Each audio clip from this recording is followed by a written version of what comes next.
You're listening to the Zebra Podcast Network, your school, your voice. Welcome to Peer-to-Peer. We're New Brunswick High School peer leaders, and this is the podcast where we talk about the experiences that shape us, the challenges that test us, and the moments that make us all leaders.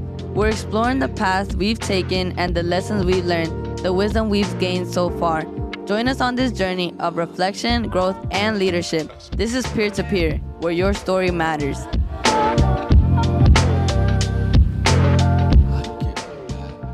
Hey everybody, I'm Jairis. Today is episode 5 from Peer to Peer. I'm here joined with 3 peer leaders. Who am I here with? I'm Thais. I'm Keron. And I'm Nancy. All right. Today's topic is imposter syndrome. So first, do we want to know, does everybody know what imposter syndrome is? Or Okay, assuming you guys don't, imposter syndrome is the condition of feeling anxious and not experiencing success internally.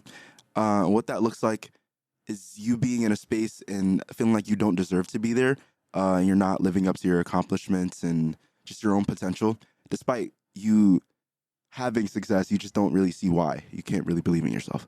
Yeah, I feel that exact same way, like, in many times that I've been, like, all throughout my life, where I've been put in environments where I'm just, like, I feel like I don't belong, and I feel like that's a own personal mindset that I put on myself, where, like, I just doubt my knowledge, and that's when I just be like, oh, like, no, someone's smarter than me, so I don't belong, and I feel like that's an issue. Yeah, definitely. Like for me, like sophomore year was like the year where like I felt like I didn't belong at all, and like I was trying to find out like myself and who I was as a person. And so, to be honest, like I had those thoughts where like, damn, do I really feel like I belong here? Yeah. Especially like in AP Lang. yeah. Like, bro, like I was like, damn, I'm not smart like these people. Bro, I had imposter syndrome my virtual freshman year. Because like That's bad. Because I remember specifically, bro, if you guys know who Adrian Carrillo is, shout out to him. Yeah. But if you guys know who he is, he's like, girl, we're Mega genius. Cadillo or Carrillo? Carrillo. Real, it's like the genius, oh, bro. bro, that's like, girl. oh, that's young Sheldon right there, bro. He's literally young Sheldon. I remember to this day, like freshman year, Mr. Rochek's class, English 9, right? I had emailed my counselor. I was like, oh, put me in honors English. Like, I think I got that. Baby girl, the first day of class, like, he, like, popped out his essay. It was, like, literally, like, the best essay, like, I had ever read in my entire life. And I was like, I do not What belong was the here. essay about? Jaw remember. drop. Oh. Bro, it was so good, I don't remember.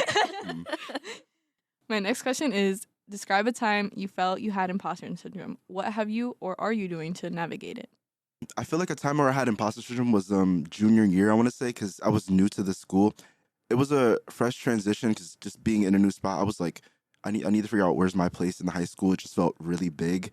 Academically, I think I've always believed in myself and I haven't really felt unconfident. The only problem was it took a while for me to recognize like how hard I actually work. I think growing up, I never really developed the habit to study. And so I would just do things. I'd get good grades, but I'd be like, oh, it's like whatever. It just felt like normal. Yeah. And then I was like, I still operate like on a pretty high and like good level and I should give myself more credit. So I think that helped me sort of recognizing how hard I work and also what energy like I'm putting into my assignments or whatever. It helped me feel like I belonged in the spaces that I'm in because it's like, I know what I put into work to like get here. And like, I ask a question after you're done. So I have a question for all 3 of you. Oh, okay. Or all of us. really. Oh, new host. I just thought about it. A time when I had imposter syndrome was this year. I never really felt imposter syndrome because I was the same way as Keron. I would just like half butt my entire assignments. Like I wouldn't give it my all. Like I would just like, cause I knew I would pass anyway. So I gave it my bare minimum. And then it all changed when I went into AP Stats because obviously I'm surrounded with so much people that already have AP experience, that already know what the test is like. I already know how it feels like to have that college course where it's not like honors English. Like honors English is like just a little bit higher than regular English. But like AP is like, it's supposed to be demanding and it's supposed to be like college basically, right? But like basically when you had like a whole like life-changing moment where you just like really just looked back and you're like, An epiphany. an epiphany, there you go. So I had a whole epiphany I need to change my life right now, bro. So then everything started changing when I failed Algebra 2, the second market period. And I was like, nah, bro, like I can't keep doing this. Like this isn't funny no more. So then from there I ended up passing with A's for the rest of the year. But like it was because I was like, no, like I need to do better for myself, not for anybody else. Like I need to have that personal achievement. And Algebra 2 isn't that like an achievement. But like now that like it changed my ways and my way of thinking when Juba recommended me for stats, because he sees that potential in me that I didn't see in myself. I thought that, oh, like I was just doing good in Algebra 2, like whatever, like I wasn't gonna pursue it or anything. But then from there he was like, oh, I really recommend you doing AP stats. And I was like, okay, let's do it. And then I ended up like doing really bad on my first few exams. But then after that, I started changing, and I'm like, no, like I can do it. It's just a matter of time and like dedication. And then from there, like I had imposter syndrome, like basically almost all the way until October. And I was like, nah, like this needs to change, bro, because I like hated, like I didn't hate myself, but like I was like, I'm so stupid. Like I just like thinking like that, but like I really did feel like that because everybody else was so smart. I looked at them like better than me, and that I would never achieve what they're achieving. Like Kelsey, like I looked at her and I'm like, damn, I need to do better, bro. Like I need to be her. But like then I was just like, I need to be myself and learn to like just be okay with what I have achieved myself, because we all grew up in different environments and everything. So yeah, I really did suffer through imposter syndrome, but we got through it. I feel like I always had it since I was like in middle school, because in middle school I never really like challenged myself. I always thought like I was on those low levels. Like I never really thought like I had the potential to be where like I need to be. So like I will always doubt myself, especially like 7th grade when like when they were doing like algebra already. Like they had me on the list, but I was like, take me off the list. Like I don't want to do that. But then like heading into like high school, I was like, damn, like I don't know what to do. For some reasons, like something changed in me. Like freshman year, like I was like, damn, I really have to like challenge myself. Like I can't keep putting myself on like this one level that I'm like have to be. Like I know I can be like in the higher levels. And so like I would challenge myself. I'll put myself in like mostly like honors classes. And then when I got my first AP class, that's when I was like, I don't know if I can do it. Like being in this room, like damn, like these smart people, bro. Like I would look at their essays and I'm like, I can't write like them. Like I can't like, and like they will use like big words that not even I understand what those words are. So I was like, how the hell are they doing it? So I was like very like stuck in that little circle. Like, how do they do it? Like I will always doubt myself and always like compare myself with these people. And then I don't know, like midway of sophomore year, I was like, you know what? I gotta do what I gotta do. Like if I want to be on their level, I gotta push myself to be on that level. Like I have to push myself and work harder, because I know some of these people, they get it on the first try. I'm not those people. Yeah. I have to keep like constantly pushing myself. For example, like Adrian, he doesn't study. I have to study like a whole entire week to get only one question. So I was like, you know what? If I want to be like on their level, I will have to work my butt off. And so that's like what my mindset was like halfway of sophomore year onto like junior year. And like junior year, I really put myself at that level, even though I was struggling and like crying every single night when I didn't understand a single thing. I'd be like, you know what? I know when I get to that level, like I know I'll be there, So yeah. I experienced imposter syndrome kind of like throughout my entire high school career, like just like feeling like I never belonged, or like I just wasn't smart enough. But one time it really hit was like over the summer for student council. They sent us to this leadership training program called LTC at TC&J. Basically, it's a bunch of student councils from like throughout the entire New Jersey, just like there, like, and you get to like dorm with people, like you get to talk to people, like share ideas and stuff. And talking to them made me feel so dumb, because you go on these kids' Instagrams, they have like resumes, like they're like, they have like awards from like the state of whatever, awards from their city. They did this, they did that, and the third, and the fifth, and the like, they did everything. And I'm like, I'm the president, like That's all you got going for you that's right all now. I got going, like, and like I was like, damn, like, do I suck?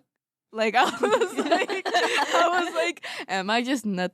I talked to them and like I talked to a lot of them and like they told me like how like for example, Cherry Hill High School, like they have this whole committee where like there's people in charge of mental health, there's people in charge of the school climate, there's people in charge of athletics, like mental health, like this and that and the third. And I'm like, well, we don't have that. Like we have like pep rally, like we got spirit week. We have like one little prep rally. Like one little pep rally. And we still leave early, like, bro. Who is we still we? flop. Our class. Our class. class. But I've like felt major imposter syndrome, bro. Like going into like and then like starting this school year, like in student council, I was like, I need to level up. Like I need to like get stuff done. Like I need to like we need to be better than all these schools. Like we can't like I'm not gonna let them fail.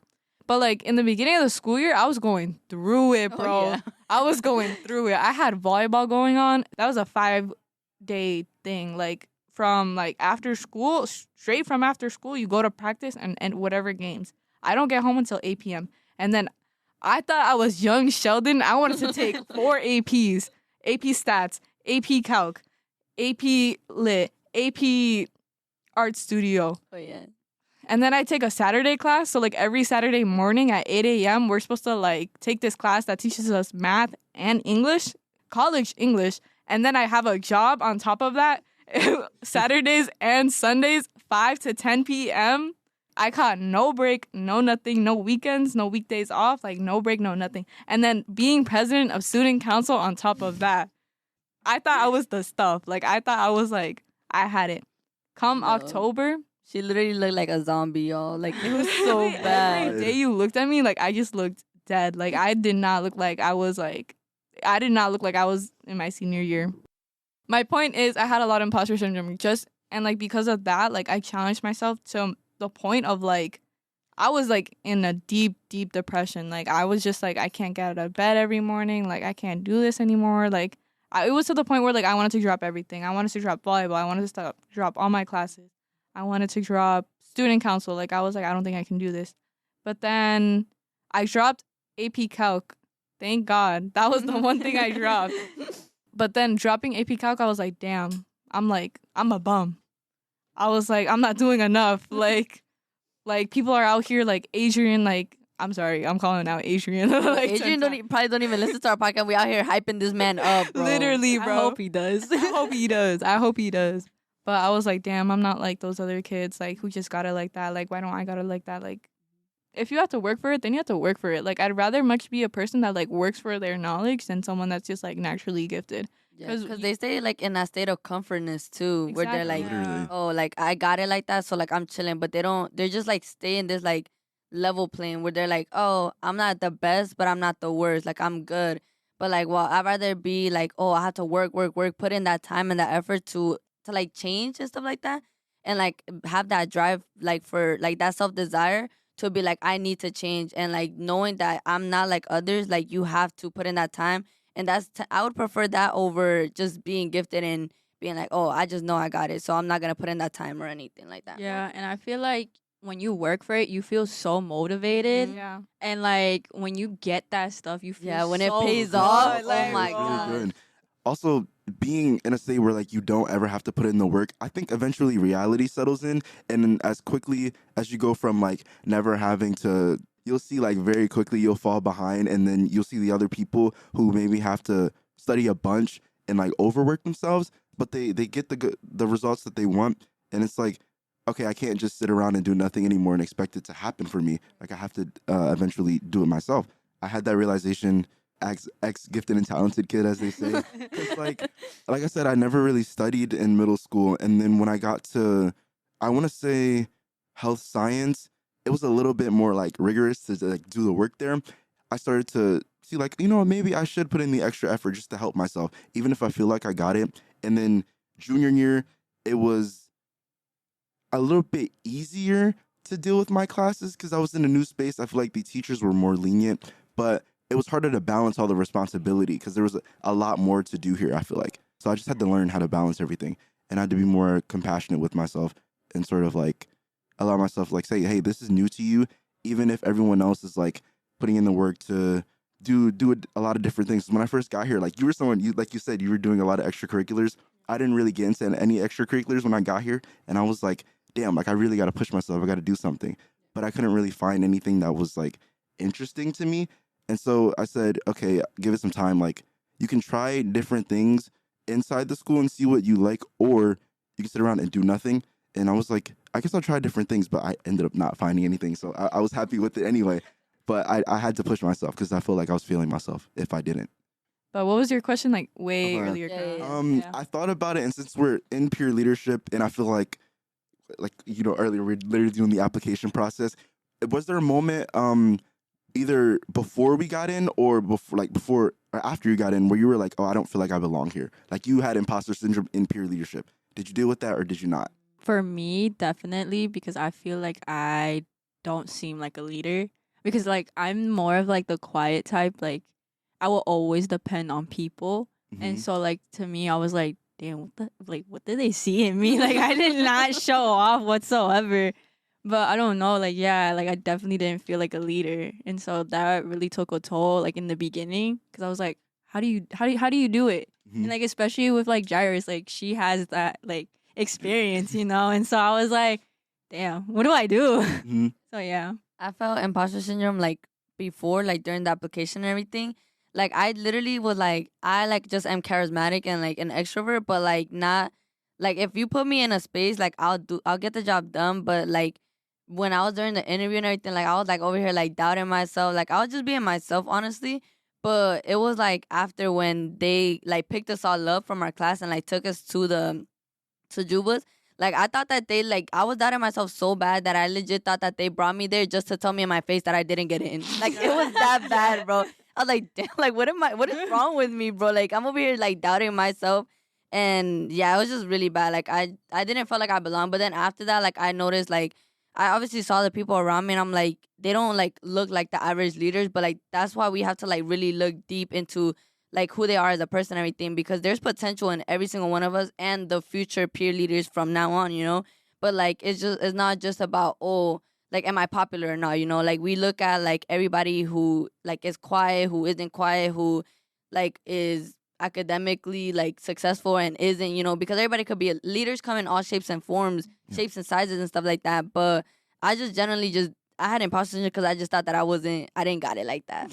Shade, but like last year there was a couple moles, so like they were like revealing like who got in. And yeah. who- Oh, yeah. Not this year, y'all. Not this Ah, year. not You're giving it Last zip. year, I did forget about that, but yeah. But last year, like I remember my very dear friend Keron had told me that I got rejected, and I was like, literally like that. Like it hurt. It hurt me because of how bad I wanted to be in it. I mean, I am now, but but I was like, damn, like I really wanted it, like da da da da. And then a couple of days later, that's when they called us down, and I was like, why are they calling us down? And then we're in the room like full of like all the peers and like all the peer applicants, and like I'm looking around and I'm like, yeah, like I was in that room and I was like, damn, like I'm literally about to get told in my face that I got rejected. Like I'm gonna like KMS, like No. Go to the Y Center. Go to the Y Center. mental health. So like being in that room, I was just like, damn. And then when they told us we got in, I was like, April Fools, like, where's the joke? Like, where's the punchline? And then just starting from that point where I already thought I wasn't gonna get in, like it affected me throughout my entire peer leadership career. Cause like every single time I had a self-doubt, I was like, you're not even supposed to be in here anyway. Like you were gonna get rejected. Like someone didn't like something about you. So like, obviously somebody had a reason. Like you're not supposed to be here. And it was just like a constant like rethinking. But then when we went to outreach, we played the We're Not Really Strangers game. Mm-hmm. And I remember when I opened up about my self-doubt, and then I remember it was VNA. VNA was like, oh, like, I would have never expected that from you, Jairis. And I was like, what do you mean? She was like, oh, you just portray yourself as, like, a very, like, charismatic, like, self-confident person. Like, I'd never assumed, like, you had any self-doubt. And, like, I think about that moment a lot because, like, whenever I have that moment where I'm like, oh, like, I'm not a leader, I always think about that moment. I'm always, like, I reassure myself. I'm like, no, like, other people, like, believe in you. Like, you portray yourself as a leader. So, like, you are a leader. Like, don't self-doubt yourself. Yeah, it's very hard to sort of like believe that our own thoughts about ourselves are not like permanent and like what like how other people see you isn't the way you see you. Basically, Yeah, that's what I'm yeah. trying to say. I had to deal with that for a while too, because when I got into peer, I was like, okay, I can see how I was like got chosen. But at the same time, I was like, I don't feel like I really do anything. Like in terms of there was a lot of applicants there who had like a bigger resume than me. Like I'm not sure if their applications were better than mine, but they just were involved and like had a lot more leadership experience. So I was like, if you're looking for that, I'm not really sure if I'm the person they're looking for. But I was like, I have valuable traits to offer. Like, and like you said, being a leader is dynamic. It's also a very versatile thing. I didn't think that beforehand. I was like, oh, they're looking for one specific type of leader, and I didn't think I fit that. And then after getting in, and also after getting to know like everyone else better, like we have very, very, very different people in peer leadership, and I'm like, we all work together so well, and I think like yeah, we're all leaders in our own way, and like it's taken a while for me to realize that, but it's a good realization because I'm like, oh, I do have a place here. Like even if I'm not like this person or the next person, like we all have our own strengths, so it's great. We all bring something to the table. Okay, so then my last question to you guys is, what advice would you give to someone that's dealing with imposters? Do not compare yourself. Because Yeah. comparing yourself takes away the happiness that you have inside. Comparison, it'll kill you. Literally. Like, I know it's hard to not compare yourself. I know, like, there's been times where, like, I would be like, oh, I'm not going to compare myself. And then I'm, like, over here, like, why is she better than me? And I'm like, oh. But it's like, you have to look, like, in your inner self and be like, okay, I'm this person. How can I change to be better? Or be happy with yourself. Know that you're special in your own way, and you don't have to be like those people, because you bring what you bring to the room. That's your special thing.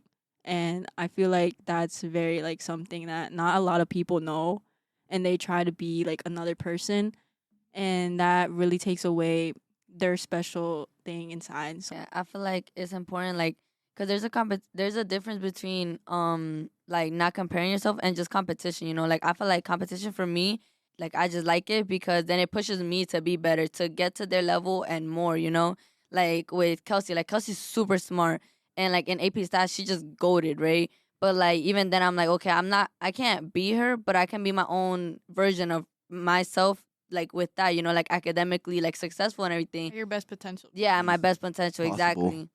And so it's like I just want to like be the, like, you just gotta be the best version of yourself that you view yourself as, to where you're happy with who you portray yourself as and who you are as a person, because like that's really what matters at the end of the day, you know.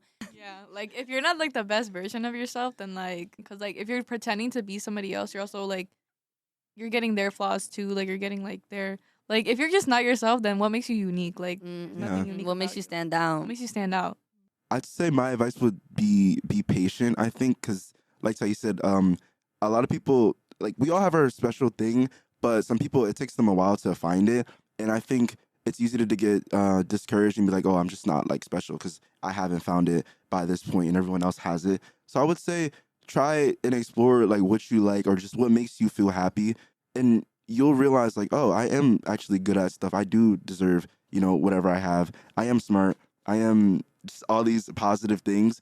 And think about the goals that you've set for yourself. Are they realistic? Like, are they things that serve your best interest? Like, you just got to think about yourself a lot. And that may sound selfish, but like, you honestly have to get yourself out of that state of like comparing yourself to different people. Because at the end of the day, you are you, and like, yeah, everyone else is themselves. You can't be someone else, no matter how hard you try.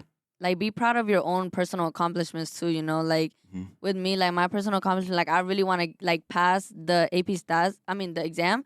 So like even if I pass with a 3, like that's still a huge accomplishment, you know. Like I may not get a 5, I'm pushing for a 5, but like, like I'm just doing the best of my ability, you know, and more. Like I'm just trying to get there. But even if I end up with a 3 and someone else end up with a 5, like we know AJ will get a 5, bro. So I'm not gonna compare myself to him. But it's just like a healthy competition, and just being proud of who you are and who you've become, like acknowledging the growth, you know, instead of being like, oh, I've gotten this far, but I need to get better. So I've just been bad my whole life, you know, like, no, you just have to like examine yourself and be like, wow, like I'm not the person that I was a year ago, you know, and just be proud of yourself.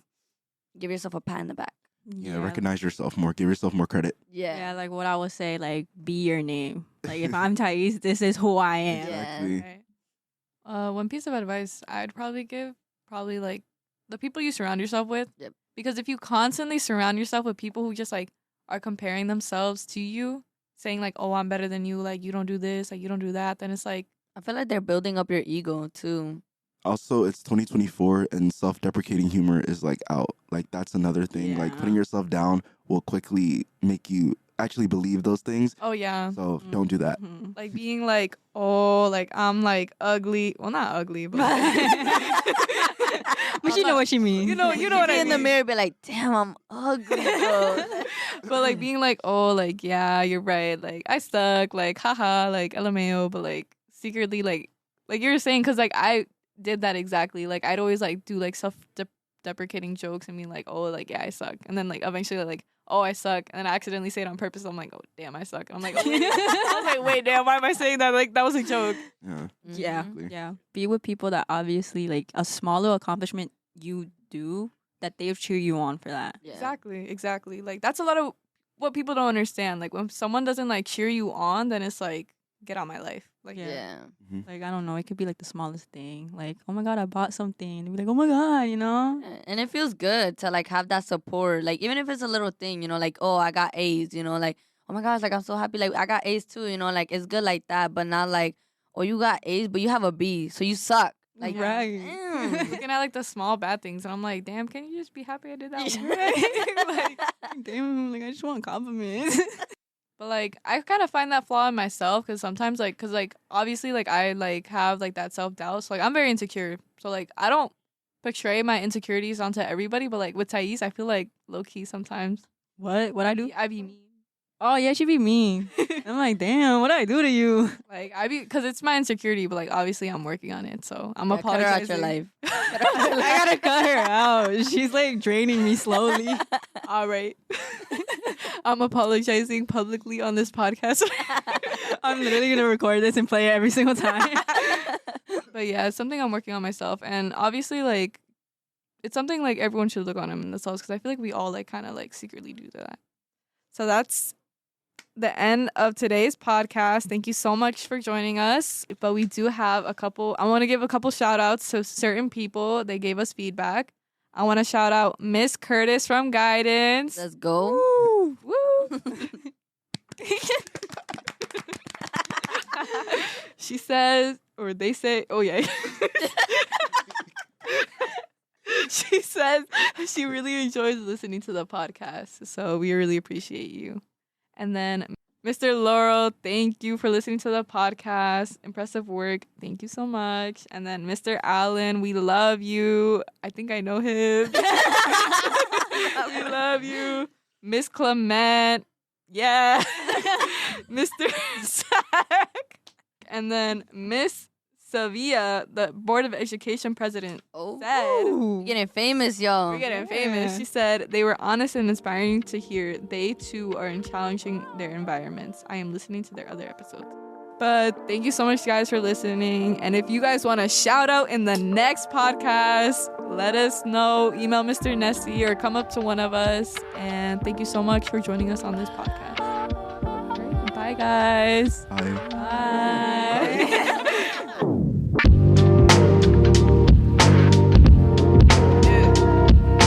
Thank you for listening to this episode of Peer to Peer. We hope our conversation has inspired you to explore your own path and embrace the leader within you. We invite you to share your experiences and join the conversation on our social media platforms. Follow us on Instagram at NBHS Peer Leadership. Don't forget to subscribe to Peer to Peer on Apple Podcasts, Spotify, or wherever you listen to podcasts so you never miss an episode. Please share Peer to Peer with someone who would also enjoy the show and get value. Peer to Peer is a member of the Zebra Podcast Network. Visit zebrapodcastnetwork.com for more information. This is Peer to Peer, where your story matters.